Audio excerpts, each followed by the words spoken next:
Topan Rahmadi. Baik.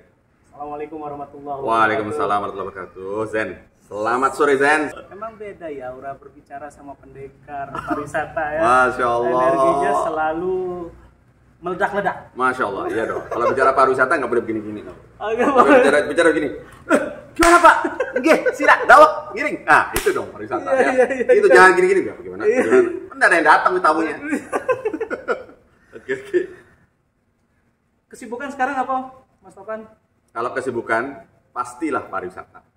Ya, saya sejak tahun 2014 ketika diangkat oleh Bapak Gubernur Nusa Tenggara Barat, TGB pada saat itu sudah concern di pariwisata. Beliau memberikan amanah sebagai Ketua Badan Promosi Pariwisata Daerah Nusa Tenggara Barat. Dan pada saat itu, alhamdulillah, sama kerjasama teman-teman, Lombok meraih predikat World Best Halal Tourism Destination dan World Best Halal Honeymoon Destination. Itu kerja bareng semuanya, ya, kerja bareng dari pusat sampai daerah. Itu zaman kita tuh, BPPD-nya, ya kan? Itu level dunia. Ya, dunia. Dan satu lagi, bahwa pada saat itu juga pariwisata kita tuh kita promosi tuh, catwalk in the air. Apa itu? Tiga putri pariwisata menggunakan baju adat, Sasak sama Wambojo, promosikan launchingnya video Lombok Sumbawa di pesawat Garuda. Jadi pesawatnya lagi terbang, ya 32.000 feet. Di situ putri-putri kita yang cantik-cantik jelita itu dia melenggak-lenggok pada saat pesawatnya terbang. Setengahnya itu media nasional dan media internasional, dan kita berkolaborasi sama Garuda. Sayang saya tidak pernah nonton. temanya langit, Lombok Sumbawa di langit Indonesia. Dan itu menjadi momentum daripada salah satu kebangkitan pariwisata kita pada saat itu. Dan di tahun 2016, sebelum saya berakhir jadi Ketua Badan Promosi, diminta oleh Pak Menteri Pariwisata saat itu, Bapak Arif Yahya, untuk membantu beliau di tim percepatan 10 destinasi pariwisata prioritas. Soal itu sebenarnya yang mau saya tanya ini. Saya dapat kabar katanya Mas Topan ditunjuk lagi di tim kek ya. Ya, tim kek pariwisata. Saya tidak begitu ingat detailnya, coba bantu ingat saya. Ya. Jadi ini merupakan periode kedua. Periode kedua dari Bapak Menteri ketika beliau meminta kami untuk menjadi bagian daripada tim akselerasi, monitoring, evaluasi, pengembangan KEK pariwisata di seluruh Indonesia. Bukan hanya kek kita. Bukan hanya kek Mandalika saja. Tapi di seluruh Indonesia. Kita bicara dari Batam itu ada Lido. Kita bicara itu ada Tanjung Kelayang itu di Bangka Belitung, ya kan? Kita bicara lagi di Tanjung Lesung itu di Banten. Ya, kita bicara Lido ya baru-baru diresmikan oleh Bapak Presiden Jokowi ya, itu di Jawa Barat. Kita bicara lagi tentang Mandalika, itu tempat kita. Kita bicara Likupang, kita bicara Morotai. Ya, terus baru terakhir kita bicara di Sanur di Bali. Pertanyaan saya begini. Kok bisa Mas Topan itu masuk dalam tim itu? Masya Allah, bayangan saya, kalau bahasanya anak sekarang kan, kalau bukan orang dalam, apa iya bisa jadi masuk dalam tim itu? Enggak. Jadi saya ini kebetulan memang concernnya di bidang pariwisata. Ya, terus mungkin saja beliau di sana termasuk Pak Menteri melihat bahwa konsistensi itu penting. Konsistensi di dalam pengabdian itu penting.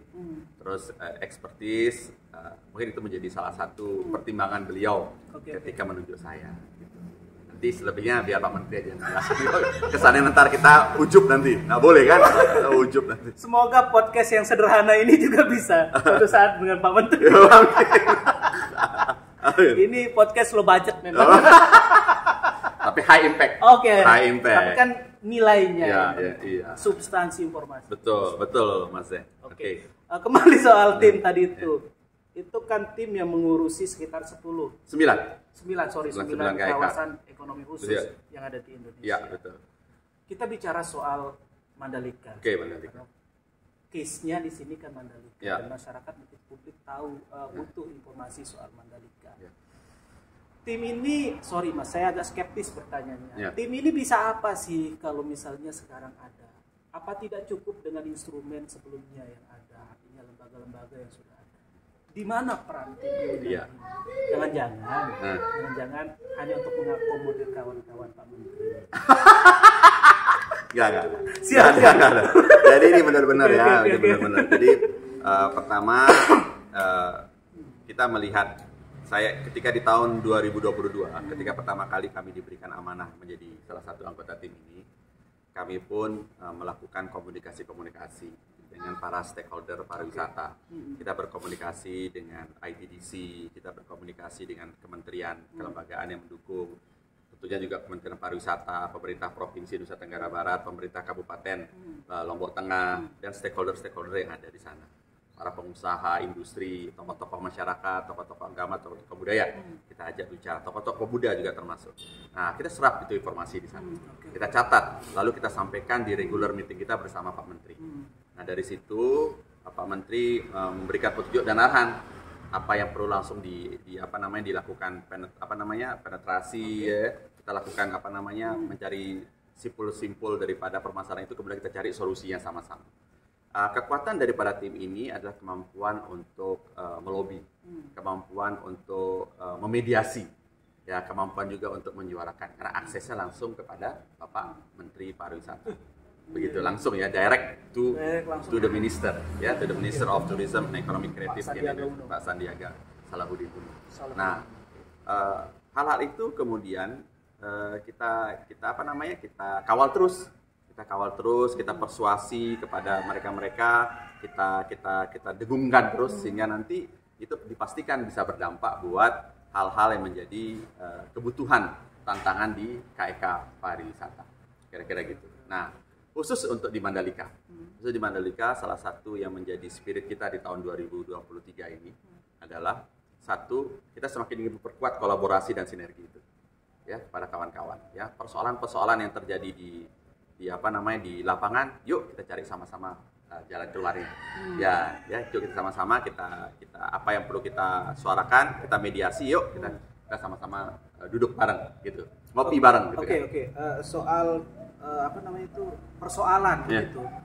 Salah satu persoalan yang muncul di kawasan ekonomi khusus Mandalika kita saat ini kan soal sengketa lahan. Antara pihak ITDC dengan pihak masyarakat.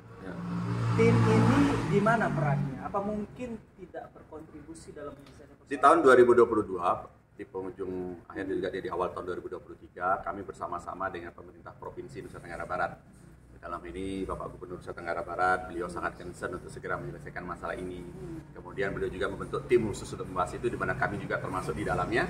Nah, di situ kami berusaha untuk menjembatani apa-apa yang menjadi harapan daripada pemerintah provinsi ataupun stakeholder yang ada, sehingga kami bisa memediasi, ya, meyakinkan pihak ITDC, meyakinkan kawan-kawan di Pemprov begitu, bahwa mari kita sama-sama, termasuk juga yang berdampak kepada kawan-kawan yang selama ini memang berharap agar ini segera tuntas begitu. Ya, jadi tahapan-tahapan ini memang membutuhkan waktu panjang, membutuhkan effort yang tidak sedikit, ya, karena ini menyangkut masalah hukum dan lain sebagainya. Saya sendiri bukan orang yang pakar di bidang hukum, tapi concern kami sesuai dengan arahan dari Pak Menteri juga adalah bagaimana kita menjembatani persoalan-persoalan yang ada. Itu sehingga nanti eskalasinya kita naikkan di level lebih tinggi lagi di pemerintah pusat, yaitu. Artinya memungkinkan untuk berkontribusi. Ya, dan sudah berkontribusi. Ya. Kalau kita bicara persentase nih, anggap misalnya keputusan Pak Menteri itu sebagai keputusan 100%. Kontribusinya tim ini berapa persen? Waduh, saya nggak berani berbicara itu. Tapi yang jelas ada kontribusinya. Kita berkomunikasi intens, kita memberikan masukan-masukan. Dan di level-level yang memang level yang Bapak Menteri untuk berkomunikasi dengan kementerian yang lain, ya itu merupakan ranahnya Pak Menteri. Ya, yang jelas faktanya adalah bahwa berkat effort yang luar biasa dari Bapak Gubernur Nusa Tenggara Barat juga akhirnya ada sanding data yang terjadi. Ya, sanding data sudah terjadi. Dan masalah nanti ada tindak lanjutnya, nanti kita kawal lagi bersama. Misalnya ada harapan kerja kolektif. Ya, kerja kolektif. Betul. Pariwisata kita di NTB ini brandingnya sudah dunia. Tapi harus kita akui, Mas Topan, antara ekspektasi dengan branding ini kayaknya atau kemudian dengan fakta begitu di lapangan masih belum berjalan bersama kalau kita sebut.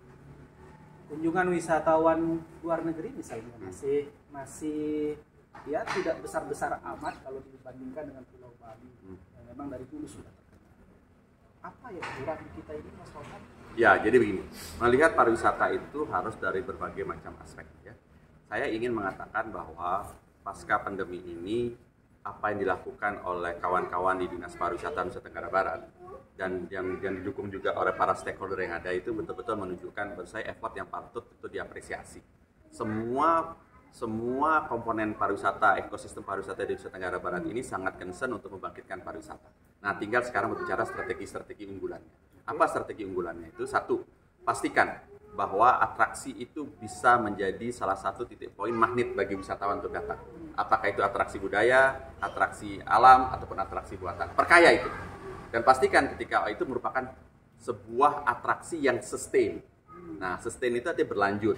Bicara tentang dampak ekonominya, berbicara tentang kelestariannya. Bicara juga tentang mampu membangun keterlibatan masyarakat lokal terkait hal itu. Dan ketika ditampilkan, itu juga menjadi suguhan yang benar-benar atraktif dan membuat wisatawan itu merasa kagum terhadap kita. Itu atraksi. Yang kedua adalah bicara tentang kualitas sumber daya manusia. Ini penting. Ya, kualitas sumber daya pariwisata di NTB itu harus bisa memastikan bahwa wisatawan yang datang itu dia merasa nyaman ketika datang kemari. Ya, bagaimana cara nyamannya? Pastikan pelayanan yang profesional. Kedua, jangan pakai aji mumpung. Ya, aji mumpung itu apa? Wah, harganya berlipat-lipat ganda misalnya, ya kan? Ya, harga itu pernah ramai kemarin itu ya, pas hotel itu. Nah, dan itu recovery-nya enggak mudah loh ya. Recovery-nya enggak mudah. Jadi benar-benar kita berharap nanti tidak ada hal-hal seperti itu terjadi lagi, ya. Tidak boleh ada pungli-pungli, ya. Nah, ini benar-benar tidak boleh ada nauzubillah min zalik begitu. Ada hal-hal yang tidak diinginkan kalau wisatawan terjadi di lapangan. Ya, ini kita harus jaga sama-sama. Dan saya melihat bahwa semuanya memiliki concern sama itu. Hanya oknum-oknum inilah yang kita harus peringatkan. Gitu. Nah, dan juga kita berharap juga agar ada yang namanya awik-awik, tindakan-tindakan preventif, mulai dari level desa sampai ke level pemerintah provinsi. Apa itu? Ada untuk memastikan bahwa wisatawan yang datang itu merupakan wisatawan yang bertanggung jawab, wisatawan yang berkualitas. Jangan sampai nanti terjadi wisatawan-wisatawan nakal yang mereka bersikap semaunya, tidak sesuai dengan adat istiadat kita di tempat kita sehingga menimbulkan banyak keresahan di masyarakat. Nah, ini tidak boleh terjadi. Boleh terjadi di daerah lain dan itu menjadi pembelajaran buat kita semuanya. Lalu yang ketiga adalah tentunya berbicara tentang bagaimana pariwisata itu mampu menghadirkan iklim investasi yang sejuk. Jadi kalau bicara tourism, investment will follow. Atau sebaliknya, ketika investasi itu dia nyaman, investasi itu betul-betul mendapatkan jaminan dari pemerintah, keamanan segala macam, itu tourism itu akan dengan sendirinya juga akan investasi pariwisata juga akan datang ke daerah kita. Nah, iklim investasi pariwisata ini harus dipastikan mampu menjadi salah satu kekuatan bagi mereka yang ingin membangun atau mengembangkan bisnisnya di tempat kita. Artinya sesuai dengan aturan yang berlaku. Dan ini kita harapkan mampu memberikan dampak ekonomi penyerapan tenaga kerja di daerah kita. Ya, itu kira-kira gambaran. Ya. Mas Topan ini kan periode kedua ya? Ya, periode kedua. KIK ini ya. Betul. Boleh kita tahu apa yang sudah dicapai begitu program pada saat di periode pertama? Ya. 2023 hanya 1 tahun ya periodenya. Ya. Salah satunya adalah pertama kami terus menyuarakan hal-hal yang terkait bagaimana pandemi ini bisa membangkitkan sektor pariwisata pada saat itu, ya. Jadi bagaimana kita mendorong program-program insentif di pusat kepada industri pariwisata untuk turun ke daerah kita. Ya, terus yang kedua adalah program-program promosi, ya, program-program promosi terkait event-event yang terselenggara di Nusa Tenggara Barat ini, event-event internasional mulai dari WSBK, MotoGP, itu kita dorong, kita bantu pelaku industri untuk melakukan yang namanya sales mission, promosi di di media-media nasional dan internasional untuk bisa datang ke tempat kita. Terus yang ketiga adalah berbicara tentang masalah pengembangan desa-desa wisata. Ya, program-program yang terkait lomba desa wisata, ADWI, terus program-program yang yang menyangkut daripada SDM, ya, peningkatan SDM di desa-desa wisata, itu itu juga merupakan bagian yang kita dorong dari pemerintah pusat untuk datang ke tempat kita. Lalu juga kemarin yang terakhir itu adalah di tahun 2023 itu adalah bicara tentang penulisan buku cerita legenda Putri Mandalika. Apa yang dituliskan? Ya, jadi kebetulan kami ditunjuk oleh Bapak Menteri sebagai ketua tim penyusun buku cerita legenda Putri Mandalika. Nah, di buku itu kami bersama kawan-kawan, bersama para sesepuh, tokoh adat budaya yang ada di Pulau Lombok, itu rebuk sama-sama. Rebuk sama-sama untuk apa? Untuk bisa menulis, menjahit sebuah cerita legenda itu agar benar-benar memiliki kekuatan histori yang kuat, kekuatan cerita yang kuat, terus memberikan kebermanfaatan, percontohan, menjadi contoh sikap, contoh yang bisa banyak diambil spirit inspirasinya bagi generasi masa depan. Sorry Mas Topan, dengan apa kita sebut ya, legenda ya, atau ya, legenda. Epos mungkin ya, bukan epos ya. Legenda. Ya, dengan legenda ini kalau kita lihat kan dampaknya sebenarnya baik dari sisi cerita ataupun sekarang menjadi brand salah satu kawasan ekonomi khusus kan sudah luar biasa sekali. Kenapa kita harus jahit lagi cerita ini? Bukankah cerita itu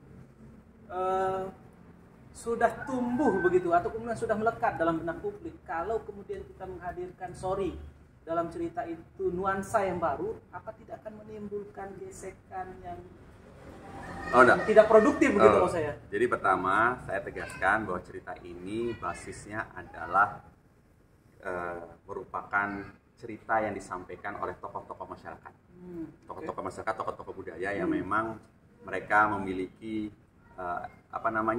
latar belakang yang memahami bagaimana akar budaya, akar sejarah, akar legenda daripada cerita ini, yang kemudian dituangkan sama-sama, lalu kita sinkronkan sama-sama, lalu kemudian kita jahit sama-sama. Artinya apa? Bahwa pakem-pakem cerita itu tidak ada perubahan-perubahan. Jadi benar-benar sesuai autentikasi. Jadi bukan merubah. Bukan, tidak ada merubah. Bukan mengubah cerita. Ya, tidak ada. Jadi benar-benar cerita ini kita ambil dari cerita yang disampaikan oleh tokoh-tokoh para sesepuh budaya kita. Ya, itu kemudian kita sampaikan, lalu kita jahit sama-sama menjadi sebuah cerita legenda yang gampang untuk dicerna, gampang dipahami, dan memberikan dampak positif, hikmah cerita bagi yang membacanya, terutama bagi generasi muda masa depan, agar Putri Mandalika ini tidak kalah dia terkenalnya dengan Superwoman misalnya, atau tokoh-tokoh hero-hero di luar negeri itu. Tentunya kemasannya ini macam-macam, ya kan? Membangkitkan kecintaan pada budaya lokal, tokoh-tokoh lokal gitu. Kira-kira. Masuk. Tapi Mas Topan punya concern terhadap budaya ini sejak kapan sih? Kalau bicara pariwisata, ya salah satunya kan budaya. Saya meyakini sekali sekarang itu bukan soal Mas Topan ini maksud saya. Mas Topan sendiri sudah mulai suka budaya itu, memang punya perhatian terhadap budaya dan ingin memperjuangkan kultur kemudian budaya. Sejak kapan sebenarnya? Sejak saya boleh dikatakan sejak BPPD? Jadi saya oleh nenek saya. Jadi nenek saya itu sejak kecil itu selalu menceritakan tentang sejarah orang-orang yang besar gitu. Sejarah orang-orang besar. Sorry, asli Mas? Ya, asli Mataram. Mataram. Jadi di Lombok gitu ya. Nah, terus nenek saya itu di Karangtaliwang Cakra, ya nenek saya. Beliau itu adalah pencipta masakan ayam taliwang. Ya kan? Nah, beliau juga Haji Murad. Jadi mereka beliau dulu sering bercerita tentang bagaimana cerita masyarakat dari Taliwang Sumbawa datang ke Lombok dalam proses menjadi negosiator, mediator dari kerajaan-kerajaan Bali dan kerajaan Sasak yang pada saat itu lagi bertempur. Begitu ceritanya. Jadi orang Taliwang itu dikenal sebagai jago naik kuda, jago masak, jago negosiator. Jadi istilahnya ayam Taliwang itu adalah menu masakan perdamaian. Nah, gitu kan. Oke. Ya, gitu ya. Jadi menu masakan perdamaian itu. Nah, itulah kenapa kemudian ada Karangtaliwang Cakra. itu adalah itu adalah tanah yang diberikan oleh Raja Bali pada satu Karangasem, anak agung dulu kepada nenek moyang kami. Di nenek moyang kami yang pada saat itu hadir. Salah satunya adalah buyut daripada nenek kami, Haji Murad ini. Gitu kira-kira. Sehingga kami pun keluarga besar tinggal di situ. Gitu kira-kira. Gitu. Nah, terus kalau leluhur saya dulu itu adalah ini berdasarkan buku ya. Karena tanya sejarah ya, karena tanya sejarah saya ceritain ini. Okay. Ya, leluhur saya dari bapak itu jadi dulu di buku sejarah silsilah Kalioso namanya. Ada namanya silsilah Kalioso. Nah, silsilah Kalioso itu pancarnya itu adalah Prabu Brawijaya kelima. Prabu Brawijaya kelima ini adalah satu-satunya Raja Majapahit yang mualaf. Ini di buku sejarah loh ya, saya baca. Nah, kemudian kami ini adalah generasi ke-18. Kami maksudnya saya. Ya, saya. Saya itu adalah generasi ke-18 dari Prabu Brawijaya V. Iya. Gitu ceritain itu. Ceritain di buku sejarah ini. Oke. Silsilah ya kan. Nah, yang kemudian lah beranak pinak lah di sini dan segala macam. Nah, gitu. Jadi di mana salah satu daripada setelah itu ada Sunan Kalijaga, ada para panglima perang zaman itu, ya kan? Itu urutan-urutannya. Wah, kalau saya buka buku sejarahnya itu, buku silsilahnya itu pasti lebih serem. Bentar. Berarti Mas Topan ini yang bisa kita sebut punya garis keturunan dengan Prabu Brawijaya kelima. Ya. Dan Prabu Brawijaya kelima seorang politisi lah kita sebut. Kita sebut beliau politisi karena beliau adalah seorang raja. Ya. Harusnya di DNA Anda itu harus ada DNA politisi. Ya. Tertarik tidak pada masuk pada dunia politik sebenarnya Mas Topan? Gitu. Tanya aja ke sana dulu. Ya, saya declare. Saya memang alhamdulillah saya banyak sahabat, kawan datang untuk mengajak saya berkiprah di dunia politik. Nah, saya menghargai itu. Nah, saat ini saya merasakan bahwa di dalam dunia politik itu saya harus banyak belajar. Saya harus banyak belajar tentang banyak hal. Nah, sedangkan saya kalau di dalam ekspertis saya itu saya concernnya di bidang pariwisata.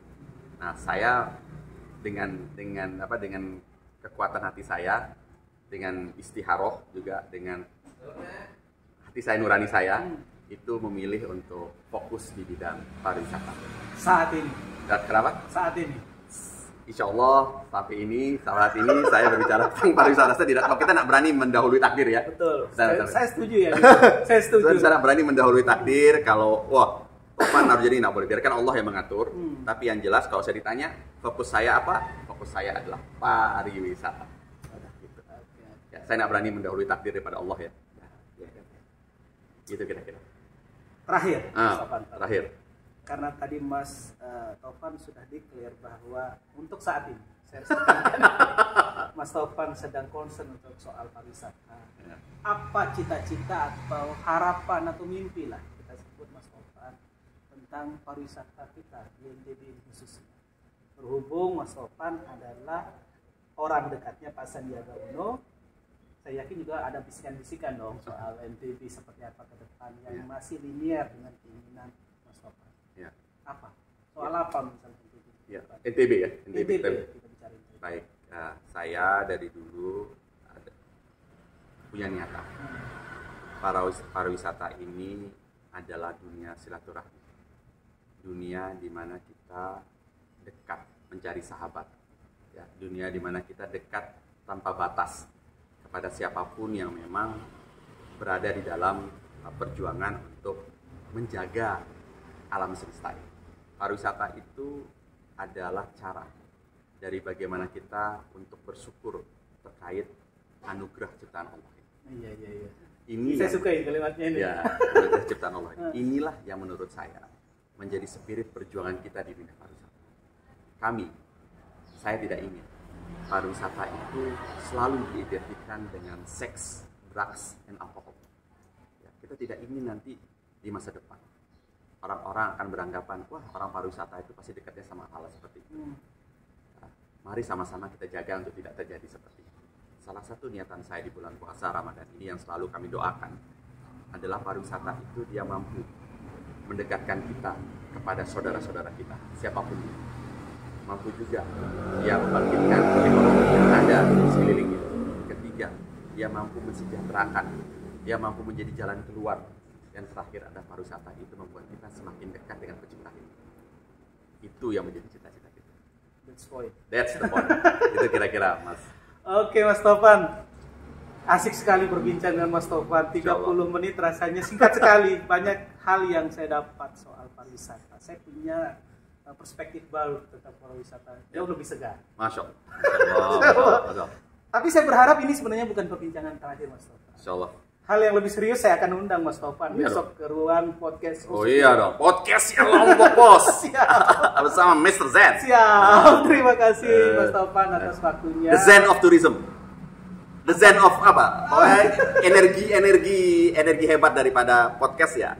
Kontak Zen. Amin. Okay. Mas Topan terima kasih sekali lagi. Sukses selalu dengan pariwisatanya dan tim KK Pariwisata. Oke, thank you. Assalamualaikum warahmatullahi wabarakatuh. Waalaikumsalam warahmatullahi wabarakatuh.